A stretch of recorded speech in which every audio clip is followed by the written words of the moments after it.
The quarterly board meeting had been going on for 2 hours, and my brother Marcus was in his element. He stood at the head of the massive conference table, gesturing confidently at the presentation screen behind him, explaining Anderson Enterprises' expansion strategy to a room full of nodding executives. I sat at the far end of the table in the seat reserved for family observers, a position my father had created specifically for me after I'd turned down an executive role in the family company 5 years ago. The seat came with no voting rights, no real authority, just the obligation to show up quarterly and watch my family run the business my grandfather had started. As you can see, Marcus continued, his voice carrying that particular blend of arrogance and charm he'd perfected over the years, our Q3 numbers are exceptional. Revenue up 23%, market share growing in all key sectors, and our new manufacturing partnership in Asia is projected to save us $12 million annually. My father, Richard Anderson, sat at Marcus's right hand, beaming with obvious pride. Excellent work, son. This is exactly the kind of strategic thinking that will take Anderson Enterprises into the next generation. My mother, seated beside him, nodded enthusiastically. We're so fortunate to have Marcus leading the company. Such vision, such business acumen. I took a sip of water and said nothing. I'd learned years ago that my input wasn't particularly welcome at these meetings. Marcus advanced to the next slide, which detailed a proposed acquisition of a smaller manufacturing firm. We're looking at Stellar Components. They're undervalued, struggling with cash flow, and perfectly positioned for a takeover. With our capital and management, we could turn them around in 18 months. David Chin, the CFO, raised a hand.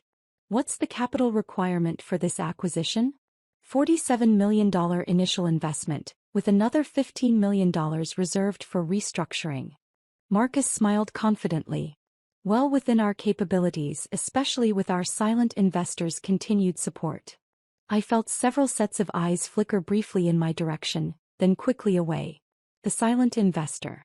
That was the polite fiction everyone maintained.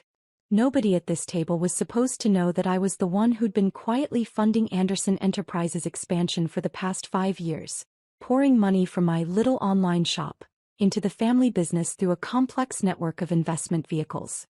Nobody except my father, who'd come to me 5 years ago, desperate and humiliated, asking for help after a series of bad investments had nearly bankrupted the company. And nobody except Marcus, who'd figured it out 2 years ago but had been sworn to secrecy. The presentation continued. Marcus outlined growth projections, market opportunities, competitive advantages. He was good at this, I had to admit. He had our father's charisma and our grandfather's ruthlessness. He just lacked the one thing that actually mattered in business. Capital. Any questions? Marcus looked around the table with satisfaction. Thomas Wright, one of the board members, spoke up. I'm curious about the long-term stability of our capital structure. We've been aggressive with expansion. Are we confident in our funding sources? My father interjected smoothly. Our silent investor has been exceptionally reliable. The relationship is solid. But anonymous investors can be unpredictable, Thomas pressed. What's our contingency if they withdraw support? Marcus laughed, that easy, dismissive sound that I'd heard so many times growing up. With all due respect, Thomas, that's not going to happen. Our investor has too much tied up in Anderson Enterprises to walk away. We're talking about a $94 million position. Nobody abandons that kind of investment on a whim. The meeting adjourned 30 minutes later. I was gathering my things when Marcus approached, his tie loosened, his expression still flushed with the success of his presentation. Danny, he said, using the childhood nickname that somehow made me feel even smaller. Good to see you actually showed up. I know these meetings must be boring for you. They're informative, I said neutrally. Right. Informative. He perched on the edge of the conference table. So, how's the little online shop doing? Still selling those artisan goods or whatever? It's doing well. I'm sure it is. Very cute, the whole entrepreneurial thing you've got going. Mom loves telling her friends about it. Her son, the small business owner. His smile didn't quite reach his eyes. Though I have to say, Danny, it's a bit embarrassing when people ask what you do and I have to explain that while I'm running a $200 million enterprise, you're basically operating an Etsy store. It's not exactly an Etsy store. Close enough, right? I mean, you turned down a real position here to do what? Sell handcrafted coffee mugs online? Meanwhile, I'm closing multi-million-dollar deals, expanding into 3 new markets, building actual wealth. He stood straightening his custom suit. I'm not trying to be harsh. I just think you should be realistic about your choices. You'll never be a real businessman doing what you're doing. There's no scale, no vision, no real impact. Our father joined us, clapping Marcus on the shoulder. Outstanding presentation, son. The board was very impressed. Thanks, Dad. My father glanced at me. Daniel. Thank you for coming today. Of course. You should come by the house for dinner this weekend. Your mother would love to see you. He paused. And perhaps we could discuss ongoing arrangements. By ongoing arrangements, he meant my continued funding of the company. I nodded. I'll check my schedule. After they left, I remained in the empty conference room for a moment, looking at the presentation still displayed on the screen. Anderson Enterprises growth chart, rising steadily quarter after quarter. All of it built on capital I'd provided from a business they openly mocked. My phone buzzed. A text from my mother. Lovely to see you today, dear. Marcus mentioned you're still doing your little craft business. Have you thought about getting a real job? I worry about your future. I turned off the screen and left. The little online shop they all dismissed so casually was actually Meridian Global, an e-commerce platform I'd built from scratch 8 years ago. What had started as a curated marketplace for independent artisans had evolved into something much larger. A comprehensive platform connecting small manufacturers in developing countries directly with consumers worldwide, cutting out the middlemen and maximizing profits for creators. We'd gone public 2 years ago. The IPO had been modest by Silicon Valley standards, but successful.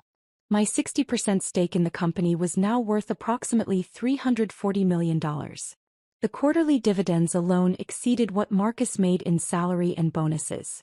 But I lived simply. A modest condo, a reliable car, practical clothes. I reinvested most of my earnings back into the business or into other ventures, like Anderson Enterprises, which had seemed like a good family investment at the time. I was beginning to reconsider that assessment. My office was downtown in a building far less prestigious than Anderson Enterprises headquarters but perfectly functional. My assistant, Kelly, greeted me with her usual efficiency. How was the board meeting? Educational. She smiled knowingly. Kelly was one of the few people who understood the full picture of my business dealings. Your 3 o'clock is here. Sarah Chin from the venture capital firm. The afternoon passed in a blur of meetings. Sarah wanted to discuss funding for a sustainable manufacturing startup in Vietnam. A procurement manager needed approval for a new warehouse facility. My head of technology wanted to review our Q4 development roadmap. Around 6, Kelly knocked on my door. Your father is online too. I picked up. Hi, Dad. Daniel. His voice had that careful quality he used when he needed something. About this weekend. Could we make it Friday evening instead? I'd like to discuss something important. What's this about? He hesitated. The Stellar Components acquisition. We need to move quickly, and that means accelerating our capital timeline. I wanted to discuss potentially increasing the investment position. You want more money? I want to discuss an opportunity. Marcus has done exceptional work positioning us for this acquisition. It's exactly the kind of strategic move that will secure the company's future. But it requires capital, and our silent investor relationship has been so productive. I'll think about it. Daniel, I need an answer by Friday. The window on this deal is narrow. After I hung up, I sat staring at my computer screen. Meridian Global's stock price had climbed another 3% today. We'd announced a new partnership with artisan cooperatives in East Africa, and investors were responding positively. My phone showed notifications from financial news sites. Meridian Global expands ethical sourcing initiative. E-commerce platform disrupts traditional supply chains. My little online shop was making headlines. Meanwhile, Anderson Enterprises wanted another $15 million to fund an acquisition that Marcus would take full credit for, that my father would praise him for, and that my mother would mention at dinner parties as evidence of her brilliant eldest son. I opened my secure messaging app and typed a message to Richard Torres, my investment manager. Need to discuss the Anderson Enterprises position. Call me tomorrow. Friday evening, I arrived at my parents' house in the suburbs. The sprawling colonial where I'd grown up, worth maybe $2 million now. Impressive to most people. A rounding error in my current portfolio. Marcus's Mercedes was already in the driveway. Of course he was here. This wasn't just a family dinner. It was an ambush.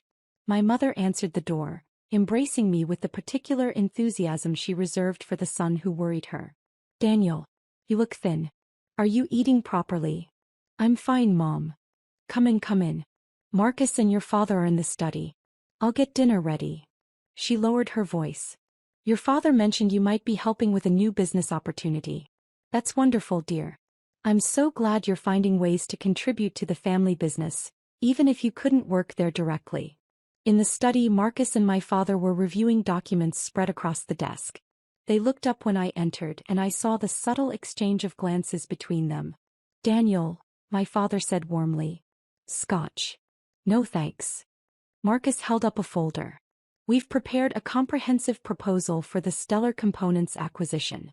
I think you'll be impressed with the projections. I'm sure they're very optimistic. They're realistic, Marcus corrected, his tone sharpening slightly. I don't deal in fantasies, unlike some people's business models. My father shot him a warning look. What Marcus means is that we've been conservative with our estimates. The upside here is substantial. For the next hour they walked me through the proposal. It was professionally prepared, thoroughly researched, and genuinely compelling. Marcus might be arrogant, but he wasn't incompetent. The acquisition made strategic sense. So, my father concluded, we're requesting an additional $15 million in capital, to be structured through the existing investment vehicles. Same terms as before, silent partnership, no board involvement required from you, standard returns. Standard returns that you've never actually paid, I pointed out. The agreement was 8% annually. I've received exactly $0 in returns over 5 years. Marcus leaned back in his chair. Because we've been reinvesting for growth, which benefits everyone long term. Your position has appreciated significantly. On paper. That's how equity works, Danny. You should understand that even with your limited business experience. I looked at him steadily. My limited business experience. Well, you sell crafts online. It's not exactly high finance. He smiled. Look, I'm not trying to insult your little venture. I'm sure it's fulfilling for you. But what we're discussing here is real corporate strategy. Acquisitions, market positioning, competitive dynamics. This is a different level of business. Is it? Of course it is. You found a niche market and you're serving it. Good for you. But don't confuse that with building a real enterprise. Anderson Enterprises employs 340 people, operates in 6 states, and generates over $200 million in annual revenue. Your online shop is, what? A few dozen employees? Maybe $20 million in sales. I didn't correct him. Neither did my father, though he knew the real numbers. We'd agreed years ago to keep my success quiet, to avoid complications with the family dynamic. Looking at Marcus's condescending expression, I was beginning to regret that agreement. So you want $15 million, I said. By when? We need to close this deal within 30 days, my father replied. The capital needs to be available in 2 weeks. And if I say no? The room went very quiet. Marcus's easy confidence faltered slightly. My father spoke carefully. Daniel, this family has always supported each other. When you needed help starting your business, who gave you advice? Who connected you with your first suppliers? You gave me a list of 3 contacts, none of which worked out. The principle stands. Family supports family. And right now, Anderson Enterprises needs this capital to execute a crucial strategic move. You have the resources. We're asking you to be part of the family success. The family success that Marcus gets credit for. Marcus stood abruptly. What is this really about, Danny? Are you jealous? Is that what this is? You couldn't handle a real position in the company, so you started your little hobby business, and now you're bitter that I'm actually successful. I'm not bitter. You sound bitter. You sound like someone who made bad choices and regrets them. He crossed his arms. Look, I get it. It must be hard watching me run the company, knowing you could have been part of it if you'd been willing to do the real work. But that's on you. You chose the easy path, the safe little online store where you don't have to make hard decisions or take real risks. Don't punish the family business because you lack ambition. I stood up slowly. You think I lack ambition? I think you lack the stomach for real business. There's a difference between selling artisan coffee mugs and building an actual enterprise. Is there? I pulled out my phone.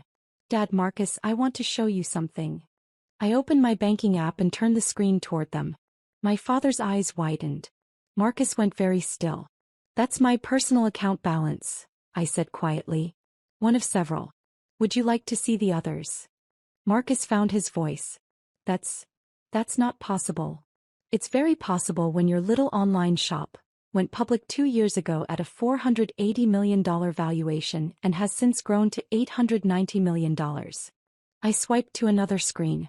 These are my quarterly dividends. Notice they're larger than your annual salary, Marcus. My father had gone pale. Daniel, I didn't realize. You didn't ask. Neither of you did. You were too busy dismissing what I do to actually look at what I've built. I pulled up another document. This is Meridian Global's latest earnings report. We're operating in 47 countries now. We employ over 800 people.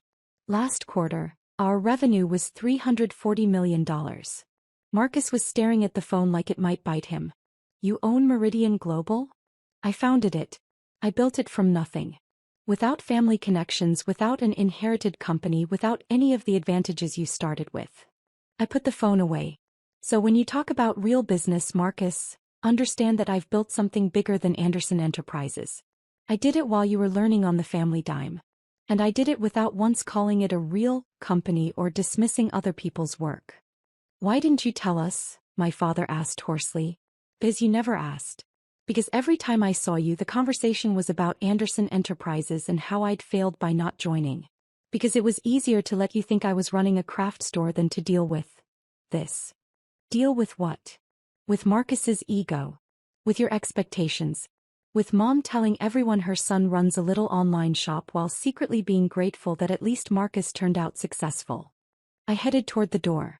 I came here tonight planning to approve the $15 million. The acquisition makes sense, and despite everything, I want the family business to succeed. Daniel, wait. My father started. But I've changed my mind. I turned back. I'm not giving you more money. In fact, I'm withdrawing my existing investment. Marcus's face went from pale to red. You can't do that. You have $94 million in this company. I'm aware. And according to the investment agreement we signed, I can withdraw with 90 days' notice. Consider this my notice. That will destroy us. Marcus's voice rose. We're leveraged for this acquisition. We have commitments. If you pull that capital, you'll need to find other investors. Maybe you can pitch them on your vision and leadership. Maybe they'll be impressed by your strategic thinking. I smiled without humor. Maybe they'll even take you seriously enough to invest, despite your tendency to dismiss other people's accomplishments. My father stood, his hands shaking slightly. Son, please. Let's talk about this rationally. You're upset and you have every right to be. But don't make a rash decision that hurts the entire family. Rash? I've spent 5 years watching you build Anderson Enterprises on my money while treating me like a failure. I've attended board meetings where Marcus presents my capital as his strategic genius. I've listened to Mom apologize for my career choices at every family gathering. I shook my head. This isn't rash. This is overdue. We didn't know. Marcus protested. How were we supposed to know you were secretly some tech mogul when you never said anything? You weren't supposed to know. You were supposed to treat me with respect regardless of my bank account. You were supposed to value me as a brother and a son, not as a potential investor or a disappointment. I opened the study door. But that's not how this family works, is it? Success is the only currency that matters here. Money, status, power. Everything else is irrelevant. I left before they could respond. In the hallway, my mother appeared from the kitchen, her expression confused. Daniel, dinner's almost ready. Where are you going? I have to leave, Mom. But we haven't eaten yet. And your father wanted to. She stopped, reading something in my expression. What happened? Ask Marcus. I'm sure he'll explain everything. I was halfway to my car when I heard footsteps behind me. Marcus, practically running across the lawn. Danny, wait. Just wait. I turned. In the porch light, my brother looked younger than his 34 years, his carefully maintained executive polish cracking. "You can't do this," he said, breathing hard. "The company will collapse. Do you understand that? We'll lose everything. The house, the business, Dad's reputation, everything." "Then you should have thought about that before spending the evening telling me I'm not a real businessman." "I didn't mean." He stopped, ran a hand through his hair. "Hey, I was an ass. I admit it. But this is bigger than some stupid comments at a family dinner. There are 340 employees who will lose their jobs if Anderson Enterprises goes under. Real people with families and mortgages and whose livelihoods depend on capital you've been taking for granted." I shook my head. "You want to talk about real business, Marcus? Real business means understanding that investors aren't piggy banks. It means treating capital with respect. It means not biting the hand that feeds you while simultaneously insulting it. So what? This is revenge. You're going to destroy the family company because I hurt your feelings. This is a business decision. You said it yourself, I need to think like a real businessman. Well, real businessmen don't keep capital in ventures where they're not valued or respected. They don't invest in companies run by people who mock their success." Behind him, I could see my father standing in the doorway, backlit and motionless. Marcus's voice dropped. "Please. I'm begging you. Don't do this. 90 days, Marcus. That's what the contract says. You have 90 days to replace my investment." I got in my car. "I suggest you start making calls." I drove away, watching in my rearview mirror as Marcus stood in the driveway, his phone already pressed to his ear. The next morning I messaged Richard Torres. "Proceed with the withdrawal. 90-day notice as per contract terms." His response came immediately. "Confirmed. This will liquidate your entire position in Anderson Enterprises." "Are you certain?" "Completely certain." "Understood. I'll begin the paperwork. Be advised that this will likely trigger margin calls and covenant violations on their end. They've been using your investment as collateral." "I'm aware." By Monday morning the news had spread. My phone showed 17 missed calls from my father, 9 from Marcus, and a series of increasingly frantic texts from my mother. I ignored them all and went to the office. Kelly greeted me with raised eyebrows. "Your family has called 6 times already this morning. Your father says it's urgent." "I'm sure it is. Should I tell them you'll call back?" "Eventually." At 10 o'clock my assistant knocked again.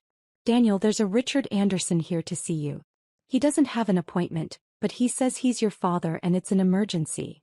I sighed. "Send him in." My father looked like he'd aged 5 years over the weekend. His suit was impeccable as always, but his eyes were hollow, his face drawn. "Daniel. Thank you for seeing me. What can I do for you, Dad?" He sat heavily in the chair across from my desk. "You can save the company. The withdrawal notice triggered our credit covenants. The bank is calling our loans. The Stellar acquisition is dead. We're facing potential bankruptcy." "That's unfortunate." "Unfortunate." His voice cracked slightly. "Your grandfather built this company from nothing. 50 years of work, of building something for the family. And you're going to destroy it over a petty argument. It's not petty to want respect from your family. You have my respect. You've always had my respect." "Really?" I leaned back. "When was the last time you asked about my business?" "Actually asked, not just made polite small talk before changing the subject to Anderson Enterprises." He opened his mouth then closed it. "When was the last time you told Mom what I actually do for a living? Or told Marcus to stop calling my company a hobby? Or stood up at a family dinner and said you were proud of both your sons, not just the one running the family business?" I didn't realize. You didn't want to realize. It was easier to let everyone believe I was a disappointment because acknowledging my success would complicate the narrative. Marcus is the golden child, the heir, the brilliant businessman. Danny is the one who couldn't cut it, who settled for something small and safe. Except it was never true. My father's shoulders sagged. "You're right. I failed you as a father. I let Marcus's ego and your mother's expectations and my own pride get in the way of seeing what you'd accomplished. And I'm sorry. Truly, deeply sorry." He looked up and his eyes were wet. "But please don't let my failures destroy what your grandfather built." "What he built or what you built on my money?" "Both. All of it. Anderson Enterprises is family legacy, Daniel. Yours as much as Marcus's. Is it? Because I've never felt like part of that legacy. I've felt like the disappointing son who wasn't good enough to carry the Anderson name. We sat in silence for a long moment. Outside my office window, I could see the city stretching toward the harbor, busy and indifferent to family drama. Finally, my father spoke again. What would it take to change your mind about the withdrawal? I don't know that anything would. Please, name your terms. A board seat? Equity in the company? Public acknowledgement of your investment? Whatever you want. I want Marcus to apologize. He blinked. That's all. No. I want you to tell Mom the truth about what I do. I want the family to stop pretending I run a craft store. I want to be treated like an equal, not a charity case or a disappointment or someone to be pitied. I paused. And I want Marcus to understand that his success has been built on my capital. Not as a weapon but as a fact he needs to internalize. Done. All of it. I'll make sure. I'm not finished. I pulled up a document on my computer. If I agree to maintain my investment, and that's a big if, the terms change. No more silent partnership. I want a board seat. I want quarterly reports on how my capital is deployed. I want veto power over acquisitions above $10 million. And I want Marcus to present every major strategic decision to me for approval. My father went very still. You want to control the company. I want appropriate influence for someone who owns 40% of it. Which, by the way, is what my $94 million position represents in real equity terms. I closed the laptop. Marcus has been playing CEO with my money. If I'm going to continue funding Anderson Enterprises, I'm going to have actual authority over how that money is used. He'll never agree to that. Then I guess the withdrawal stands. My father left 20 minutes later looking shell-shocked. I returned to work, reviewing expansion plans for Meridian Global's South American operations, approving a new partnership with artisan cooperatives in Peru, and discussing a potential acquisition of a sustainable packaging company. My little online shop had a busy afternoon. At 4 o'clock my phone rang. Marcus. I almost didn't answer, but curiosity won out. Yes. I'll do it. His voice was tight, controlled. The apology, the board seat, the oversight. All of it. Just don't withdraw the capital. Put it in writing. I'm having our attorneys draft the documents now. You'll have them tomorrow. He paused. For what it's worth, you were right. About all of it. I was arrogant and dismissive, and I took your investment for granted. Is this the apology? No. This is me being honest. The apology will be public in front of the board and the family like you deserve. Another pause. I looked up Meridian Global last night. Really looked at it.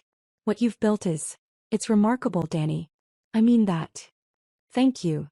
I should have said it years ago. I should have asked about it, learned about it, treated you like the entrepreneur you are instead of the failure I wanted you to be. His voice dropped. I think maybe I needed you to be less successful than me. Made me feel better about inheriting everything while you started from scratch. It was the most honest thing my brother had said to me in a decade.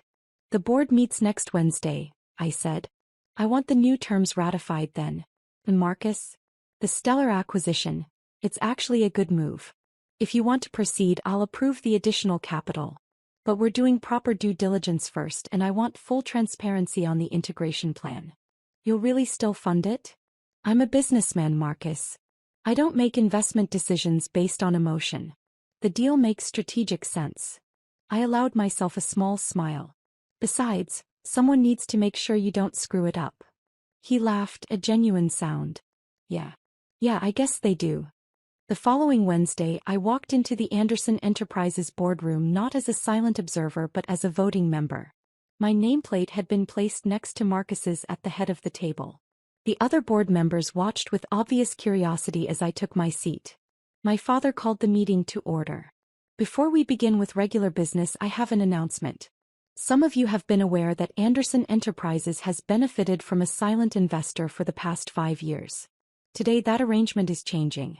I'd like to introduce Daniel Anderson, my son, as our new board member and strategic partner. Thomas Wright spoke up. The silent investor was your son? Yes. Daniel is the founder and CEO of Meridian Global, and he's been the primary capital source for our recent expansion.